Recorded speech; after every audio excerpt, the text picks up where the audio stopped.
señores funcionarios de las distintas entidades del Estado, a los representantes de los colegios de oficiales de la Marina Mercante, a los decanos y representantes de los colegios profesionales del Perú, a los miembros de la Escuela Nacional de Marina Mercante, a los siempre muy importantes clientes y propietarios de carga, a los representantes de los terminales marítimos y portuarios, a las empresas navieras peruanas y a toda la comunidad marítima, prácticos, agencias, proveedores de servicios, y también a los amigos y conocidos que han recorrido de una u otra manera el camino del transporte marítimo. A todos ustedes sean bienvenidos al presente simposio sobre el transporte marítimo.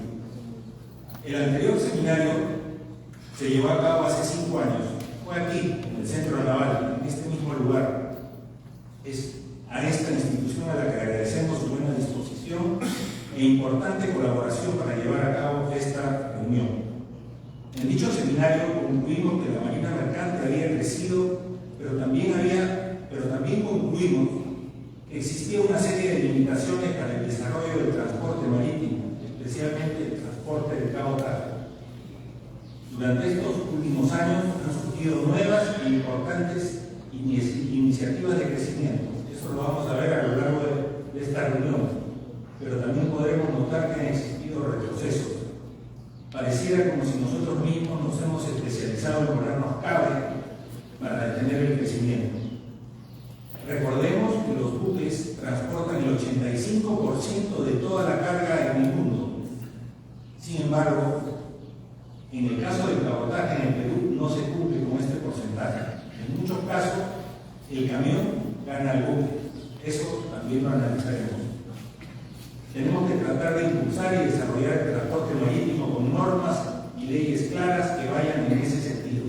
Tenemos que dar las condiciones para impulsar la inversión y el desarrollo de infraestructura adecuada y moderna. Sin duda, un gran paso fue la Ley de Reactivación y Promoción de la Marina Mercante. Esto permitió darle un importante impulso para la creación de una flota de naves peruanas, de empresas navieras peruanas y la creación de trabajo para miles de peruanos. Sin embargo, los vaivenes normativos y el escaso desarrollo de algunas actividades ha hecho, en mi opinión, que una parte importante del transporte marítimo de cabotaje hoy se encuentre en peligro. Ya lo vamos a explicar más adelante. Pero soy optimista y estoy seguro de que vamos a salir adelante. Hace falta tiempo y esfuerzo en conjunto, en equipo, y sobre todo hace falta que tracemos un norte, un objetivo y lo sigamos. Somos una pequeña comunidad, pero tenemos un gran reto por delante. Juntos podemos lograrlo. Bienvenidos todos al simposio del transporte marítimo. Muchas gracias.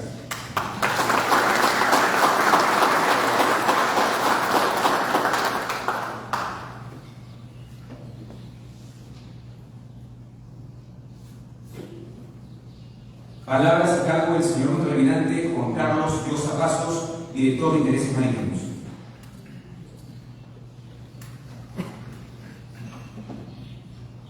Buenos días a todos.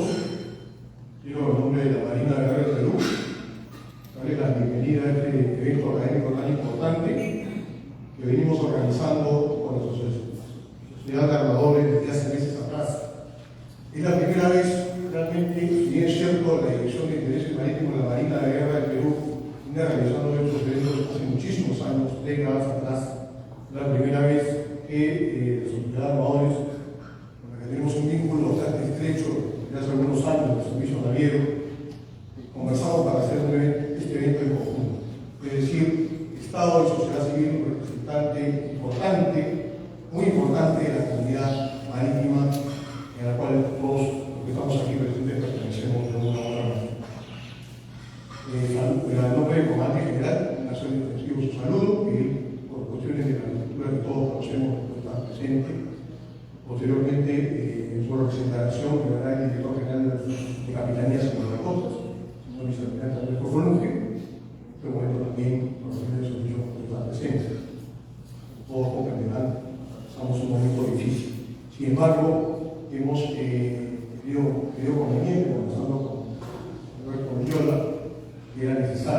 mantener la fecha y realizar este simposio. Dentro de ello, mencionar que venimos trabajando, el sector público principalmente, más adelante con la participación de la sociedad civil en el desarrollo del plan estratégico multisectorial derivado de la Política Nacional Marítima, que es un documento fundamental, mucha importancia para poner orden en muchos temas que no se han venido desarrollando de la manera más óptima, como ya lo ha mencionado Dr. Mendiola. Y este tipo de eventos, difundir las actividades como son transporte marítimo, específicamente cabotaje, la parte logística que ello implica, creo que es una actividad muy importante porque va a ayudar a comprender o actualizarnos en muchas de las temáticas que hoy día este sector tanta relevancia tiene para el país y para nosotros. En la comisión de la COMAEN, que es la Comisión Multisectorial de Acción del Estado del Mar, venimos trabajando este plan estratégico, sin embargo, es un trabajo exclusivo de agua libre y que requiere de muchas voluntades, no solamente de una o dos instituciones. Todo lo que se haga para llevar una buena gobernanza en el mar requiere el concurso y la buena voluntad tanto del Estado como de la sociedad civil. Yo nuevamente agradecer, especialmente a los miembros también de la Marina Mercante, también, como bien dijo Alberto, desde el año 2005 se ha retomado esa actividad tan importante, de manera privada, como creemos todos que debe ser así, de manera privada y nacional, siguiendo la estela del gran capitán de la Unidad Mecánica, que fue nuestro gran almirante, trono espiritual de tan importante. Muchas gracias, señor.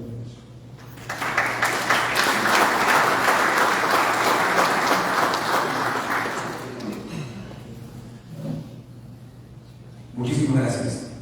Se da inicio al primer bloque, denominado Desarrollo del Comercio en el Ámbito Marítimo. Se invita al moderador de esta mañana, al señor capitán de corbeta Carlos Apumaita Rigachi, oficial coordinador de la Secretaría Técnica de la Comisión Multisectorial de la Acción del Estado en el Ámbito Marítimo, COMAEM. Muy buenos días para todos. A continuación vamos a dar inicio al primer bloque de este seminario, Desarrollo del Comercio en el Ámbito Marítimo. Este primer bloque constará de 4 temas. Al término de los 4 temas se procederá a una ronda de preguntas. El primer tema, Ley de Reactivación y Promoción de la Marina Mercante Nacional, estará a cargo del capitán de navío José Pixar Suárez, asesor de la Dirección de Transporte Acuático. El señor capitán de navío José Luis Pixar Suárez es licenciado en Ciencias Marítimas. Trabajó en la Marina de Guerra del Perú alcanzando el grado de capitán de navío con 32 años de servicio, desempeñándose en diversos cargos de la institución. Estudió en el Centro de Altos Estudios Militares la Maestría de Desarrollo y Seguridad Nacional. Es licenciado en Derecho y Ciencias Políticas, pertenece al Colegio de Abogados de Lima. Desde el 2019 a la fecha se desempeña en el cargo de asesor de la Dirección de Políticas y Normas de Transporte Acuático y Logística del Ministerio de Transporte y Comunicaciones. Participa en la Comisión Multisectorial a cargo de la Política Marítima. Es participante de la formulación de la Política Nacional de Transporte en el ámbito fluvial. Desde el 2015 al 2019 se desempeñó como asesor de la Dirección General de Transporte Acuático. También desempeñó el cargo de Director General de Transporte Acuático de octubre del 2009 hasta marzo del 2015. Participó en la implementación de la Marina Mercante Nacional en el año 2010 con 22 naves alto bordo con bandera peruana. Participación en la gestión del proyecto de mejoramiento de las vías navegables en la Amazonía, denominado más adelante Hidrovías Amazónicas, y participa en la gestión y la implementación del servicio férreo de la Amazonía. Dejo con ustedes al señor capitán de navío José Luis Suárez.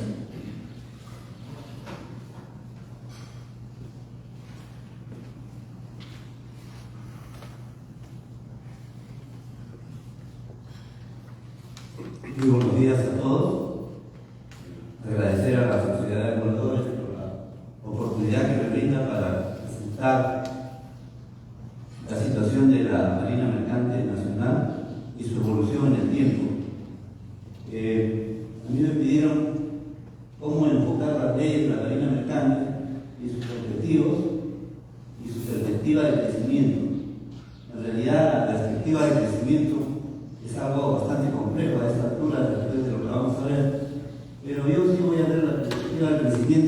solamente de la Marina Mercante, sino también el Ministerio de Transportes hace un enfoque de lo que es la Amazonía, el transporte turístico acuático, que también ha tenido crecimiento, y lo que estamos haciendo en todos estos ámbitos.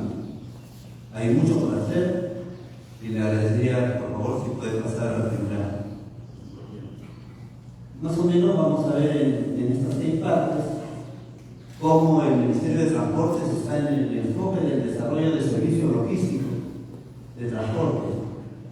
Después vamos a enfocar la Ley Marco del Desarrollo de la Marina Mercante Nacional, ¿no? Pero aparte vamos a ver cómo evolucionó la ley de la promoción de la Marina Mercante Nacional. Como también les había indicado, vamos a ver una visión de qué cosa hacer por la costa peruana, porque el cabotaje es todo un desafío. Entonces hay que mirar bastante a futuro y largo. El transporte fluvial de la Amazonía es todo un desafío, y las experiencias que hemos tenido en el transporte turístico acuático es un espacio poco difundido, pero de gran potencial para nuestro país. Para empezar, a mí siempre me ha seducido, ¿no?, esta presentación de quién manufactura qué en el mundo. Y ahí nos podemos ubicar nosotros en una flecha azul, aunque no se ve muy bien, pero somos pequeños, ¿no? Una cosa es transportar, ¿no?, y el que transporta tiene intereses. Y es por eso que China está en primerísimo lugar, casi doblando el poder de distribución en el mundo. Domina todo el negocio naviero, totalmente. Fija precios, establece alianzas, hace todo, y todos los demás giran alrededor como satélites. Pero Estados Unidos tampoco deja, ¿no?, su poder. Y esto de acá, si tuviéramos un reflejo de un mapa de cómo están los intereses navieros, significaría lo mismo. Pero hay una gran diferencia entre empresa naviera y empresa naviera nacional. Esa diferencia parece que fuera muy sencilla, pero a mí en mi experiencia me costó mucho en las exposiciones que yo hacía encontrar cómo explicar qué cosa es la bandera nacional. Y era muy difícil de explicar. Y un día se me ocurrió explicar solamente de la siguiente manera. Si ustedes vieran que los vehículos que se desplazan en el territorio nacional tuvieran placas extranjeras, ¿ustedes qué sentirían? Y si ustedes ven el parque automotor nacional, todas las placas tienen una palabra que dice que pertenecen al Perú, porque están sometidas a las leyes nacionales, tienen que pagar sus impuestos, sus tributos. ¿Por qué? Porque un país no camina si no paga impuestos. Las navieras del mundo tienen banderas de conveniencia porque no tributan en sus respectivos países. Y hasta China tiene eso, siendo tan nacionalista. La siguiente, por favor. El Ministerio de Transportes tiene un plan de servicios de transporte logístico desde el año 2014.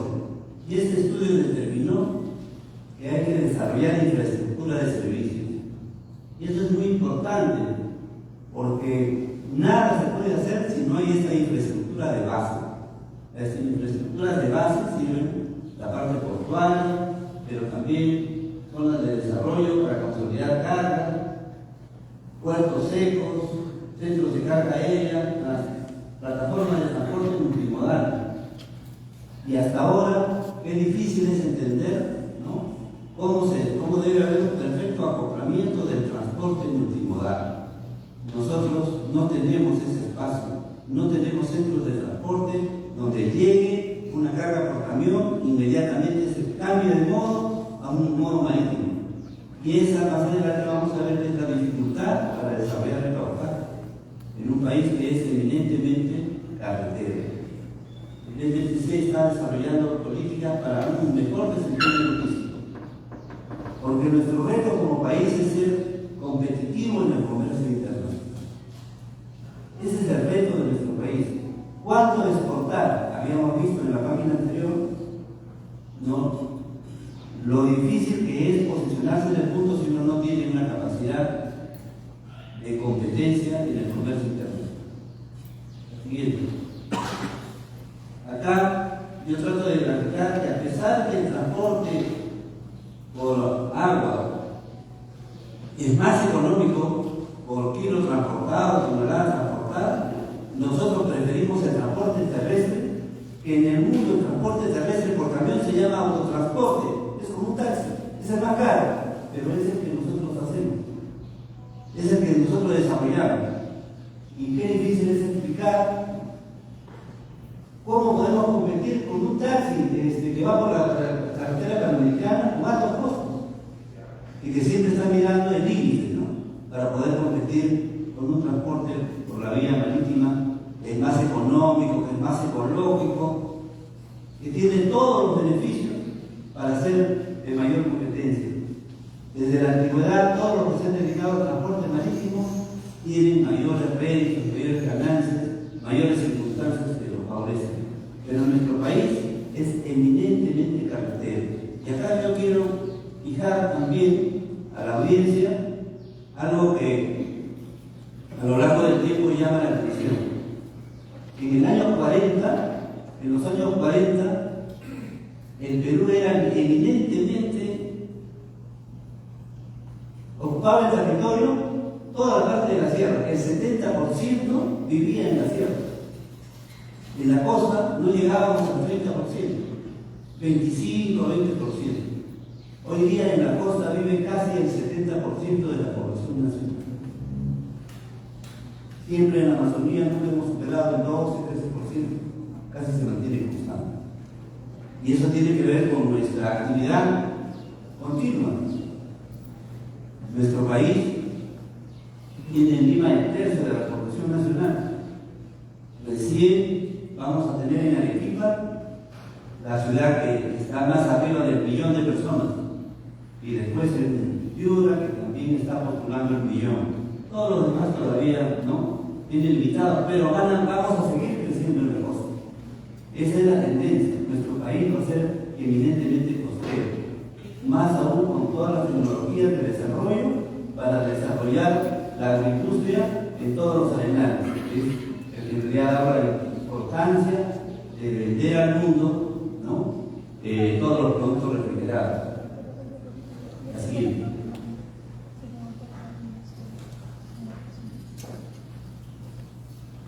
Las leyes que nosotros en el Ministerio de Transportes nos orientan son, en primer lugar, las leyes, la 28583 y las leyes complementarias que ayudaron a la reactivación y promoción de la marina mercante. Están vigentes y están ahí para seguirlas explotando y seguir mirando cómo fortalecerse. El decreto legislativo 1413, que nació para promover y facilitar el transporte marítimo de cabotaje de pasajeros y carga. Ese es el título, ese fue el enfoque y después vamos a ver cómo ha ido evolucionando. También no puedo dejar de mencionar que para la Amazonía se emitió un decreto legislativo para que el Ministerio pueda intervenir en cómo hacer un transporte subsidiado en la Amazonía, en un espacio donde hay mucho por hacer. ¿Por qué subsidiado? Porque fue el reflejo de cómo se subsidia el transporte en la gran capital. Ustedes no tienen ni idea de cuánto cuesta el pasaje del tren eléctrico. Sin temor a equivocarme, supera los 12 soles, pero ¿cuánto paga una persona que sube al tren? Ni la décima parte. Entonces ahí se ve cómo se subsidia el transporte. De la misma manera se quiso explicar, para sacar esta norma legal, para subsidiar el transporte de la Amazonía, que también tiene muchas carencias. La misma carencia que la capital. Y al final, ¿no?, resalto esta norma que es importante y que hay que darle bastante vida, porque se supone que facilitará la industria naval en el Perú, que es la base para tener todo lo demás. Si no se desarrolla esta última norma, y si no se hace para que haya interés en desarrollar la industria naval nacional, no vamos a llegar a tener buques de bandera nacional con un interés. La siguiente. En esta lámina quiero reflejar básicamente toda la historia de los últimos 20 años de la evolución de la Marina Mercante Nacional. Cito en primer lugar el decreto legislativo 683 del 2 de noviembre de 1991. Ahí se declaraba el interés nacional el cabotaje entre puertos urbanos. Se hizo todo un desarrollo normativo, pero ¿cuál fue su impacto? Todos los navieros le daban buques de bandera extranjera. Para eso sirvió esta primera norma, que hasta el año 2005, que nuevamente tratando de hacer que la Marina Mercante Nacional tuviera presencia, se sacó esa norma para apoyar a los navieros y a las empresas navieras nacionales, que eran muy pocas porque casi estaban ausentes en tener buques propios. Obviamente tenían una actividad, pero fletando buques de bandera extranjera. Desde el año 2005 hasta el año 2009 sale la ley 29475 en diciembre del 2009 para promover el desarrollo de empresas navieras con buques nacionales. Esta norma tiene una virtud, que no sé si a esta altura podría decirse que es una virtud, pero puso como plazo que una nave extranjera puede estar fletada por 6 meses. Después de 6 meses tiene que abanderarse. Tan solo esta norma hizo que todo el parque naviero nacional se transforme. Varios de los que están acá saben, y el Ministerio no lo hizo solo. Formó una comisión multisectorial que se reunía en el Ministerio de Transportes y vio todas las aristas y cómo ponerse de acuerdo para desarrollar algo que era una obligación, que después de los 6 meses no podía hacerse transporte y es que el buque no era de bandera nacional. O sea, es que no tenía su placa, ¿no?, de circulación emitida por el Estado peruano. Fue necesario en este marco, y así lo decía la norma, el decreto supremo 167 del Ministerio de Economía y Finanzas del año 2010 dio la estabilidad para mirar cómo se iba a desarrollar los incentivos tributarios que tenía la norma. Esto marcó, creo, un camino certero de cómo los navieros nacionales tenían claro qué podían hacer para poder crecer. Esta norma creo que hay que mirarla nuevamente porque ya ha terminado sus efectos, pero siempre apoya. En todos los países del mundo, las marinas necesitan el apoyo del Estado, de lo contrario no se desarrolla. Entonces ahí nosotros nos hemos quedado de también mirar cómo poder hacer esto. En este bloque, y acá estamos en un ambiente naval, la Marina tenía el 25% del mercado para desarrollar sus naves para el transporte de combustible.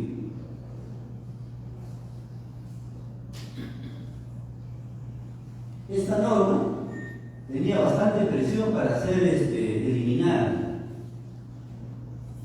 Y es por eso que cito, el 17 de mayo salió una ley, la 30580, donde se modificaba el plazo de alquiler hasta 3 años. O sea, era para contrarrestar los 6 meses prorrogados. O sea, abría el mercado nuevamente. No tuvo efecto, ¿por qué? Porque normativamente era a partir de la entrega del certificado de operación al navío nacional. Todos los navieros nacionales ya tenían más de 3 años. O sea, la norma fue, no tuvo ningún efecto. Más adelante, en el año 2018, seguía la presión por establecer la apertura del mercado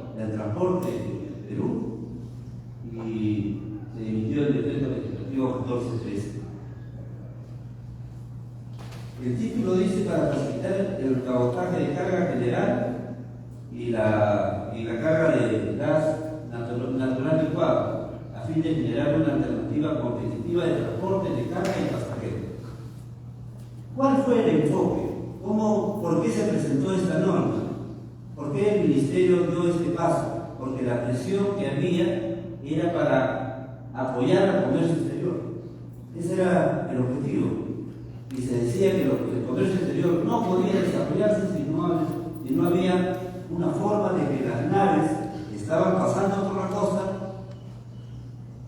tuvieran la oportunidad de ofrecer menores precios para el comercio exterior. Se emitió la norma y eso es lo que está vigente. Pero ¿cuál fue lo que se ha mantenido y se mantiene en la norma de la promoción de la marina mercante? Son el transporte de todo lo que son combustibles líquidos y gas.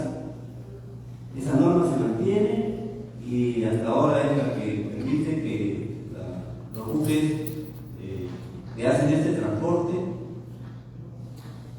sean nacionales y participen de algo que es importante, en licitaciones para hacer el transporte. ¿Por qué? Porque nuestro país tiene una particularidad.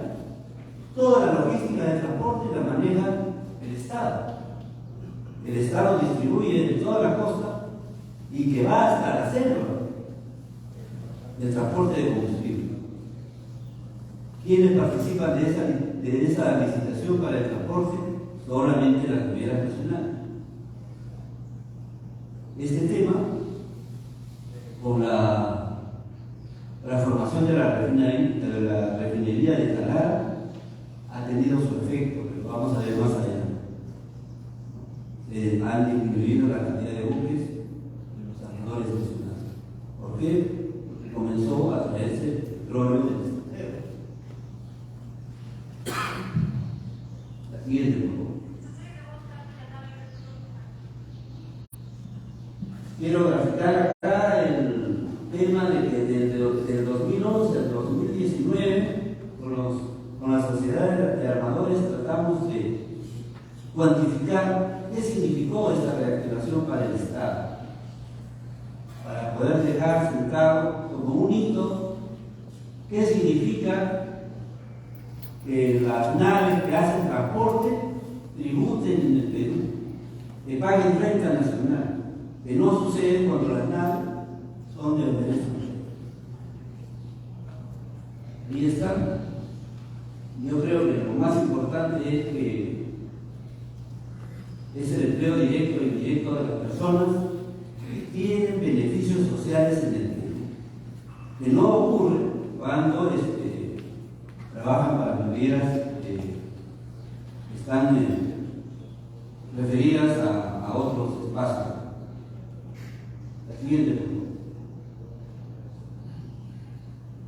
Nuevamente regreso. ¿Qué está haciendo el Ministerio de Transportes? ¿No? Viene desarrollando medidas a nivel de planificación, proyectos, normas y gestión que ayuden a mejorar la logística del país y el sistema portuario nacional. El sistema portuario nacional es muy importante. ¿Por qué? Porque va de la mano con todo lo que es la fuerza exportadora. Tenemos que cerrar la brecha de infraestructura de servicios y mejorar la competitividad, como había dicho momentos antes. La siguiente, por favor. Para desarrollar el cabotaje hemos identificado que hay varias cosas por hacer. Es toda una tarea. Me han dicho que tengo 5 minutos. La siguiente, por favor. Entonces, tenemos una agenda pendiente. Tenemos varias cosas. ¿Qué nos hemos dado cuenta? Cuando había ENAPI, todos los puertos nacionales tenían una norma que decía que el que se dedicaba al transporte de cabotaje tenía facilidades de acceso del ingreso y pagaba menos. Cuando nosotros hicimos las normas para hacer la concesión portuaria, el piso era igual para todos, parejo para todos, y entonces no hay ninguna ventaja para hacer el cabotaje nacional. Y hay que desarrollar infraestructura, hay que desarrollar transporte. Bien. Entonces, ¿cuál es la visión? Como había dicho, en la costa está asentado el 70% del territorio, del territorio nacional. Hay mucha gente, hay mucho transporte. Y hoy día ya hay naves que van a 60 nudos, que transportan 1000 pasajeros. O sea, esto disminuiría la presión de la carretera panamericana, que hoy día es altamente congestionada. Ya de un carril hemos pasado a 2, no sé si pasaremos a 3, no sé si haremos 4 carriles. Lo más barato seguirá siendo mirar al transporte para pasajeros de otra manera. Y sobre todo, al gas natural que nosotros tenemos todavía por explotar. La siguiente. Rápidamente, en la Amazonía hay mucho por hacer. Quiero anunciar de que el proyecto de hidrovía amazónica, por una serie de factores, no es el tema, pero es un proyecto que está siendo cancelado por el Ministerio de Transportes. Pero esto sería la visión de mejorar la navegación en la Amazonía, traer naves cada vez más especializadas en pasajeros, y ojalá hubiéramos logrado hacer que el transporte de carga sea más eficiente con barcaza. Bien. El gran reto de desarrollar un plan hidroviario en la Amazonía, quiero agradecer a la Marina porque ha abierto la posibilidad de que haya una escuela de navegación fluvial en la Amazonía como un reto para mejorar la visión de la seguridad en el transporte. Porque nos faltan reglas que sean enfocadas a las aguas marrones, como lo está haciendo Europa, con esa regla que yo dejo como una referencia. Bien. El Ministerio de Transportes y el Ministerio de Educación están estableciendo el transporte escolar con lanchas que tienen eso, como el apoyo de encima. Se ha logrado desarrollar ese proyecto y ahí va avanzando. Así los invito a ver el transporte turístico en el lago de Titicaca. Es impresionante cómo se ha desarrollado ese transporte y todo con el desarrollo regional. Los invito a visitar. Bien. De la misma manera, hemos desarrollado el transporte turístico en Paracas, yo considero que se ha logrado desde hacer un transporte bastante precario, hoy día está bastante moderno. Y lo mismo quiero decirle que el Ministerio está impulsando como una frontera el turismo de alta gama, turismo de aventura, pasar los pongos de la costa a la sierra. Tenemos 2 pongos, uno es de Manseriche, que es de Cusco, el río Urubamba, y otro en el Marañón, el pongo de Manseriche, perdón, y el del Mainique, que realmente hay gente que paga hasta $10,000 por la aventura de unos 10 días. Eso es todo, muchas gracias.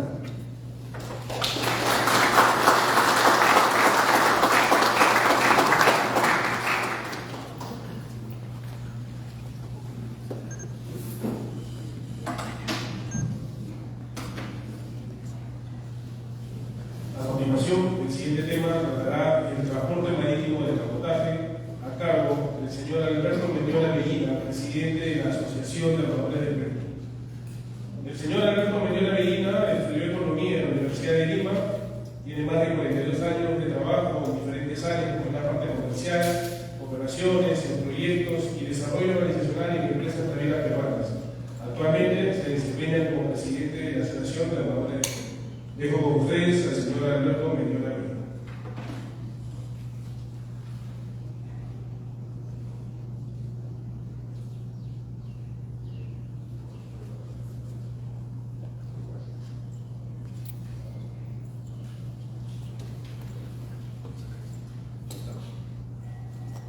Señores, buenos días, muchas gracias. Bueno, el tema que vamos a desarrollar ahora es el transporte marítimo en el Perú. Primero que nada, nos presentamos la Asociación de Armadores del Perú. Somos un gremio que reúne a las principales empresas navieras peruanas. Estamos dedicados, como allí lo dice, al transporte marítimo. Anualmente transportamos en total alrededor de 12 millones de toneladas. 12 millones de toneladas.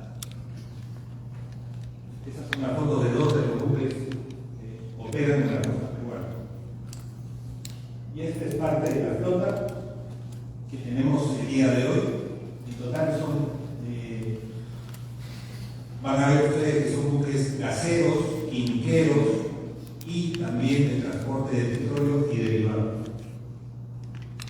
Para ubicarnos en el ambiente, quiero decirles que en el Perú se transporta hacia afuera o viene al Perú o dentro de la costa peruana un total aproximado de 70 millones de toneladas de productos. De esos 70 millones, el 20%, aproximadamente 14 millones, es cabotaje, es decir, entre puertos peruanos. Y el 80% viene de China, viene de Estados Unidos o se va del Perú hacia distintos destinos. Del 20% de esos 14 millones, un gran porcentaje son líquidos, donde sobresale el ácido sulfúrico y los productos de petróleo. Contenedores es menos de medio millón de toneladas y cargas a granel es una cantidad menor todavía. Esta es la relación de buques y navieras que conforman la Asociación de Armadores del Perú. Todos, como pueden ver ustedes en la tercera columna, son buques tanques, buques quimiqueros y también hay buques gaseros. Algunos en este momento no se encuentran operando en la costa peruana por las razones que explicó el señor Huizar, que primero la refinería de Tagara todavía no está operando, luego por el tema del COVID también hubo unas ciertas bajas en el mercado, pero esa es la relación de naves que tenemos y que tienen una capacidad de carga de 498.000 toneladas. 498.000 toneladas es la suma de todo lo que pueden transportar estos buques. Si esto lo graficamos, y esto es simplemente para que tengamos todos una idea de lo que significa esa capacidad de carga, equivale a tener o contar con 16.500 camiones de 30 toneladas cada uno. Y para cuantificar los 16.500 camiones, si ponemos uno detrás del otro, harían una cola de 330 kilómetros, es decir, más allá de la distancia entre Lima y Pisco, y Ica, casi hasta Otucaje prácticamente. Eso es lo que representa la flota peruana. La flota peruana que principalmente está ejecutando cabotaje. Con esta flota, esta es la foto del buque Moquegua, el buque quimiquero, y uno de los remolcadores también peruanos, en el puerto de Hilo. Esta flota cubre todas las necesidades del cabotaje peruano, solo de manera eventual, cuando hay alguna carga específica que no la pueden cumplir, se fletan buques de bandera extranjera, como el señor Huizar, por periodos cortos, máximo 6 meses, pero lo usual son 30 días. Y como digo abajo y lo repito, son naves que transportan combustibles, ácido sulfúrico, aceites, otros productos químicos y GLP, que es el gas licuefactado de petróleo. No transportamos gas natural. Todos se preguntarán por qué. ¿Por qué no tenemos buques de carga seca o portacontenedores? Eso lo vamos a ver un poquito más adelante. En esta presentación vamos a tocar dos temas principales. El primero son las limitaciones para el desarrollo del transporte marítimo de cabotaje de líquidos. Y el segundo, lo que les comenté hace un momento, ¿por qué no existen naves que transporten contenedores, carga seca, a granel o carga no contenerizada? Tocando el primer tema sobre las limitaciones para el desarrollo del transporte marítimo, quería comentarles que la mayoría de los terminales submarinos, amarraderos multiboyas, tienen más de 60 años. Están a lo largo de toda la costa peruana, están en Ete, en Salaverde, en Chimbote, en Supe, en Paramonga, en Conchán, en Pisco, en Mollendo, en Hilo. Pero hay algunos, sí, tengo que reconocer que sí hay algunos proyectos nuevos que se han desarrollado, pero no son significativos en relación al volumen que se transporta. Estos terminales se construyeron a finales de los 50, a inicios de los 60, cuando cuando la población peruana era de 10 millones, hoy somos 33. El buque más grande era el buque Transoceánica, el buque de la IPC de esa época, tenía 17.000 toneladas.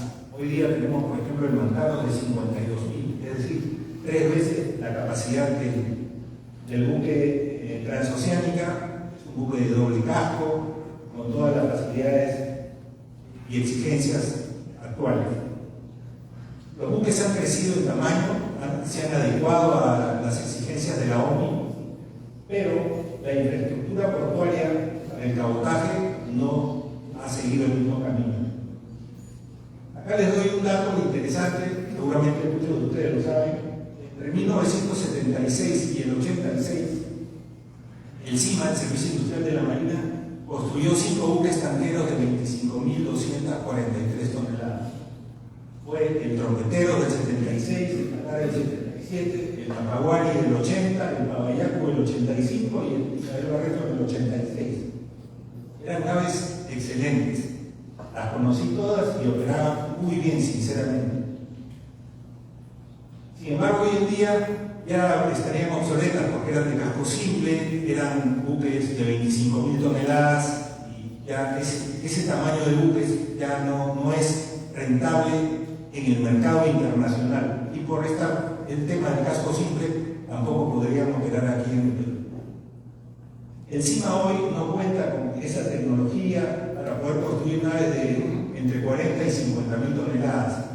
Seguramente vamos a implementar eso en un futuro, pero por ahora entiendo que no lo pueden hacer.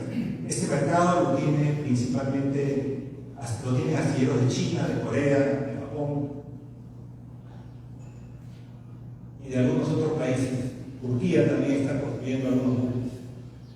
Ahora, otro tema que también nos limita y que habla sobre la antigüedad de los amarraderos es el calado. Por ejemplo, aquí, y acá me voy a demorar un minuto y no quiero caerles pesado, vamos a hacer un ejemplo con el buque Alejandro, que es un buque de bandera peruana, es un buque de 44.900 toneladas de deadweight, que tiene una eslora de 182, la manga de 32 y un calado, un dato importante, de 11.94 metros.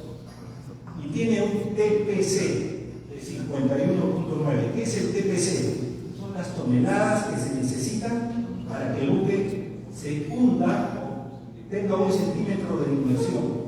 Es decir, cada 51.9 toneladas el buque Alejandro se hunde 1 centímetro. Ok, entonces, ¿qué cosa sucede si queremos entrar a Salaverde o a Eden al terminal submarino y boyas? El calado en Chicote y Salaverde, es 7.62 metros, pero el calado del buque es 11.94 con carga completa. Entonces tenemos que, para poder ingresar, tenemos que restar el calado del buque, el calado de Chicote y Salaverde. En este caso son 4.32 metros, que equivale a 432 centímetros. Multiplicando eso por el TPC, resulta que tendrías que dejar de descargar 22.400 toneladas. Es decir, el buque que es de 44.900 solo puede ingresar a Salaverde o a Chicote con el 50% de la carga. Y este es un ejemplo que se repite con todos los demás buques. Así que eso es un tema por el cual decimos que debemos de desarrollar también y modernizar los amarraderos en el litoral. El otro problema con el que nos encontramos permanentemente es con la falta de un dique adecuado en el Perú. Las naves, por un tema de clase, por un tema de clasificación, tienen que efectuar su dique o su recorrido y carga cada 2 años y medio, o 2 veces cada 5 años, eso es lo que dice la norma. Esa es una foto aérea del CIMA, el dique seco del CIMA Callao.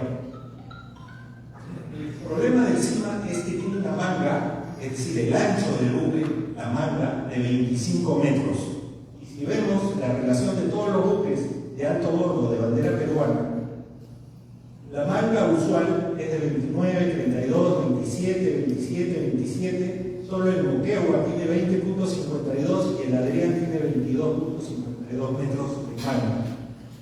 Es decir, de todos esos buques, hay 12 que no pueden entrar y 2 que sí pueden entrar al dique seco del CIMA.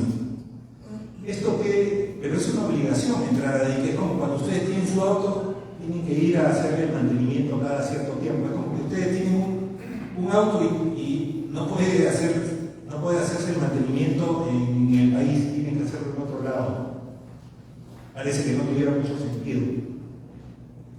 La opción más cercana es Talcahuano en Chile, es el dique de Asmar, es de la Marina de Guerra de Chile. ¿Y cómo nos afecta?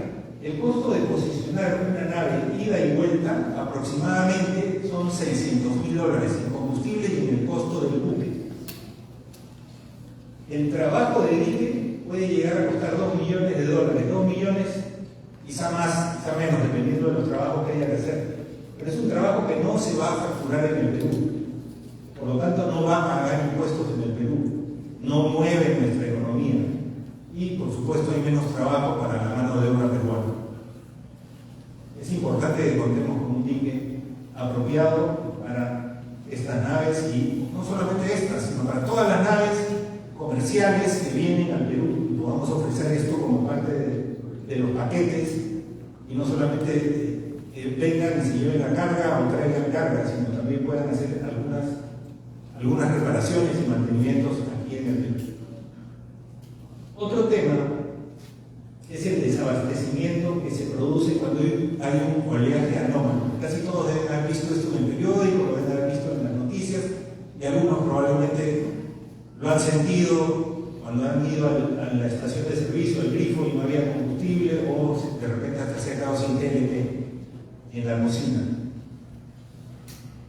¿Cuál es la razón de esto? Ese cuadro que ven aquí corresponde a la suma de los cierres de puerto de un año en 11 puertos en el Perú.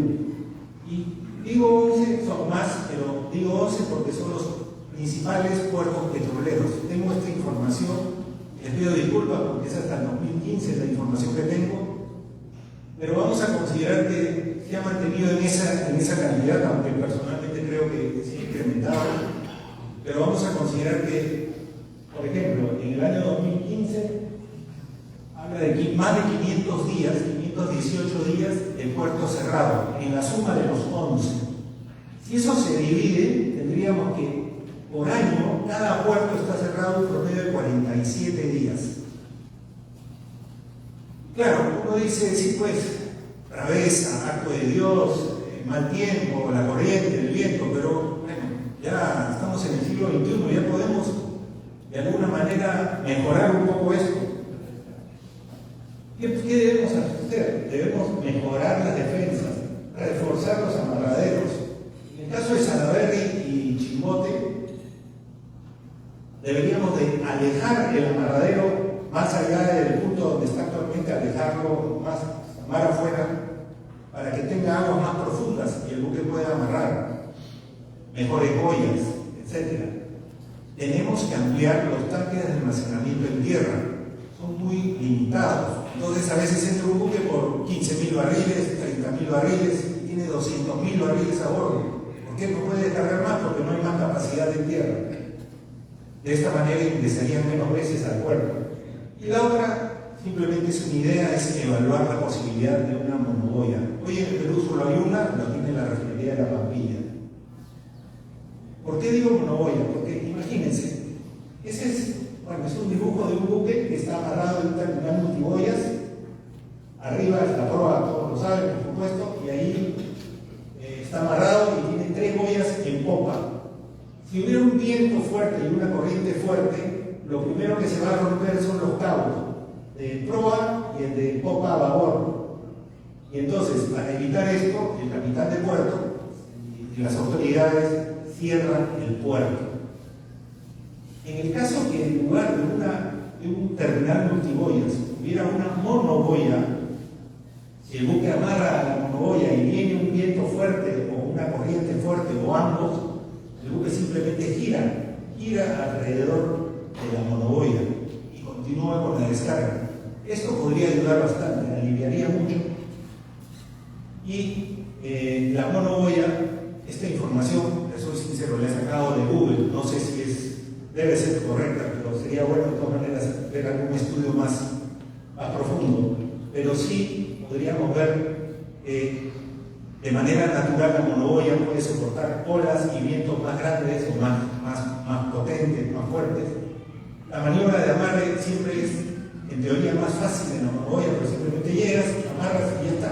No tienes que hacer otra cosa, ni siquiera tienes que fondear el ancla. Lo que sí, la inversión en la monoboya es más alta que en la multiboya.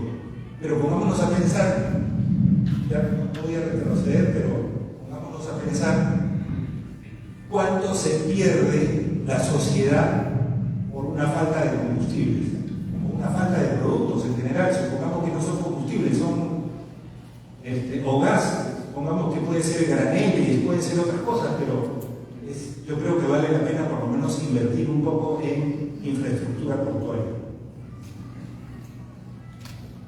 Un tema que no es para hoy, pero simplemente quería hacerles recordar, es que no es solamente un tema de falta de infraestructura portuaria, también tenemos un problema en la falta de infraestructura aérea y terrestre.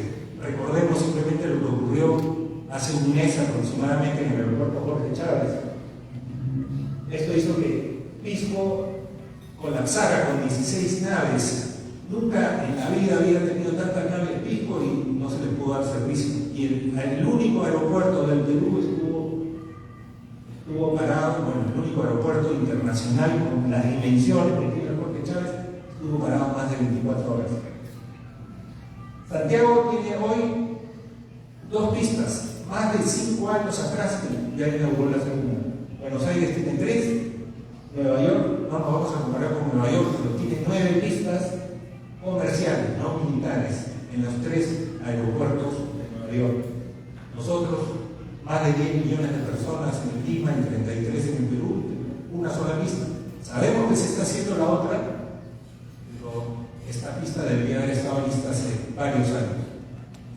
Y lo mismo ocurre con la infraestructura terrestre. Si queremos ir a Chosica un domingo de invierno o a las playas en el verano, pues todos ustedes son testigos del grave problema que tenemos. Es decir, no es solo marítimo, es un tema marítimo, aéreo y terrestre. Bueno, voy a pasar al segundo tema rápidamente, que es por qué no existe actualmente dentro de la flota peruana un buque o varios buques que transporten contenedores, carga seca. La palabra mágica aquí es reserva de carga. ¿Qué es la reserva de carga? Es el mecanismo por el cual un país reconoce a sus empresas autorizadas para efectuar el transporte de mercancía y pasajeros. No existe un bus o un autobús peruano llevando pasajeros entre Quito y Guayaquil, ni un camión chileno transportando carga entre Trujillo y Piura. Eso lo explicó claramente don José Luis Cuellar. No existe un avión peruano llevando pasajeros entre Bogotá y Cartagena, y tampoco existe un avión ecuatoriano transportando carga entre Arequipa y Lima. Eso es la reserva de carga. Está reservado para las empresas del país. Pueden haber excepciones, pues, como la Comunidad Económica Europea. Seguramente camiones españoles pueden ir a Francia y viceversa. Pero hay acuerdos bilaterales, hay principios de reciprocidad. Esa es otra palabra clave en eso.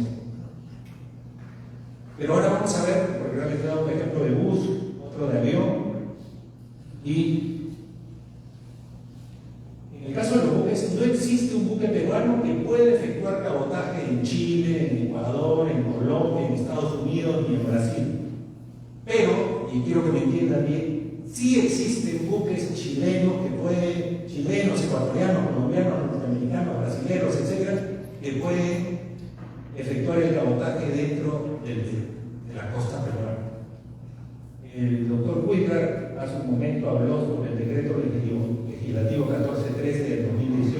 Se hizo para promover y facilitar el transporte marítimo de cabotaje. Es, afortunadamente, o aplica, que me perdonen los transportistas de carga seca, pero no aplica al petróleo, no aplica a los líquidos, ni al GLP, ni a los químicos.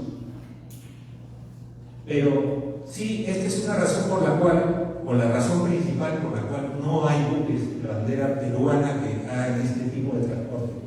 Al inicio, cuando se dio la ley 28583 y la 29475, los armadores peruanos, muy entusiasmados, compraron, invirtieron y llegamos a tener como asociación 2 buques de bandera peruana.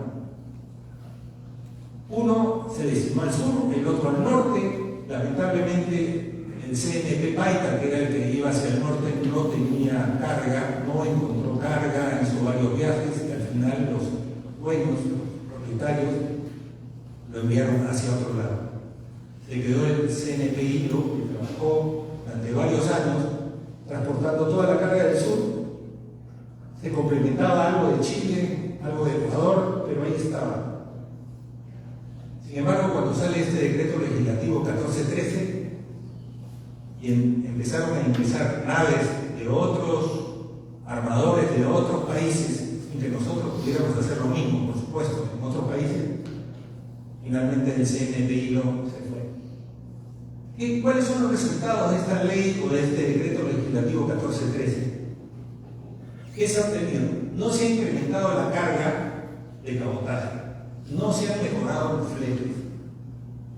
Ahora hay menos trabajo para peruanos, hay menos ingreso al fisco a través de los impuestos. Y por último, no se ha reducido el número de camiones que recorren la Panamericana ni las carreteras. Pienso yo que no hay ningún resultado positivo. Mis conclusiones finales ya para terminar es: número 1, que se mejore la infraestructura portuaria para el cabotaje, que los amarraderos sean adecuados al tamaño de los buques y a las necesidades de la población, que contemos con un dique adecuado, no para 1 año o 2 años, sino para los siguientes 50 o 100 años. Y por supuesto, también sugiero que se hagan los estudios para las monoboyas. De repente instalar una monoboya en el norte y uno en el sur podría aliviar mucho la situación cuando hay este tipo de braveza. Solicito que las leyes permanezcan en el tiempo, que no se estén cambiando, porque así cambian las reglas de juego. El inversionista no va a poner su dinero, así es que hoy día le dicen una cosa y poco después le dicen otra. Solicitamos que se derogue la ley o el decreto legislativo 1413, que no ha traído ningún beneficio para el pueblo. Sugiero también que con el tiempo, y creo que esta es la siguiente presentación, nos vayamos preparando para lo que se viene. El transporte marítimo tiene que reducir sus emisiones de gases de efecto invernadero. Y eso que está escrito ahí no es sencillo. Tenemos que contar con combustibles adecuados, gas natural y otros que todavía no están en el mercado. Y por supuesto, no existen buques peruanos, ni existe infraestructura en el Perú para algún combustible que no sea el conocido bunker o el diésel que normalmente abastece a nuestro buque. Señores, muchas gracias.